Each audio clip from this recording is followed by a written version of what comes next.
Na yi gamo da yar budurwa na rasa mata ya zane je. Ban san da me za ta karɓo bayanin nan da zan bata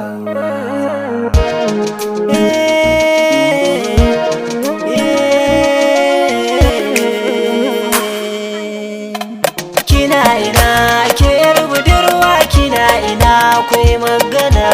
Ina da ciwo a zuciyata, ki bani dama na bayyana.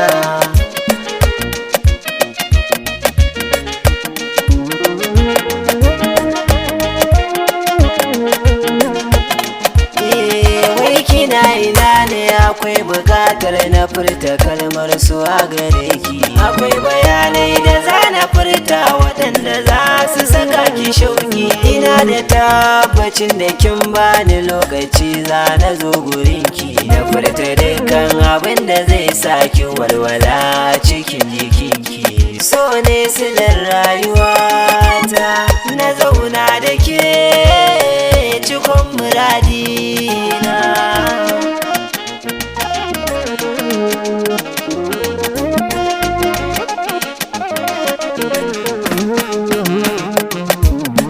Ki duba yadda sanki ya taɓa can cikin zuciyata. Ina buƙatar na ji sautin muryar ki jarumata. Na kalle kina cika burina ko da za na huta. Ina ganin dai ban yi miki ba, hakan na fahimta. Kyakkyawa a bar kauna, bara ki ji me ya jani. Wani kamshin jiki yake ji, wani taku kawai yake ji. Ni tawa kaddarar kallo ne ya saka na zo gunki kinji. Zan so ki gane zancen da nake miki, juyo kawai ki ji. Yau gashi na shigo turbar so, kalamai suna zuba. Kuma dukkan abin da za ki faɗa min ba zan guje ki ba.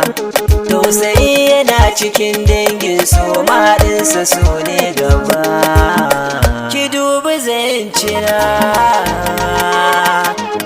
kin ji mata. Na ga kin kasa ki fahimce ni, yanzu zan sawarai salama. Zana kauce na barki yan mata, tunda kin kasa bani dama. Haka so yake na amince akan ki, yau nake ta fama. Ban ga laifin ki ba, abin da kake so yana hannun bacci. In ma ta kuskure wata rana ba ma batun abinci. Na bar ki lafiya lau, je ki riƙe martabar masoyi. You the mixer.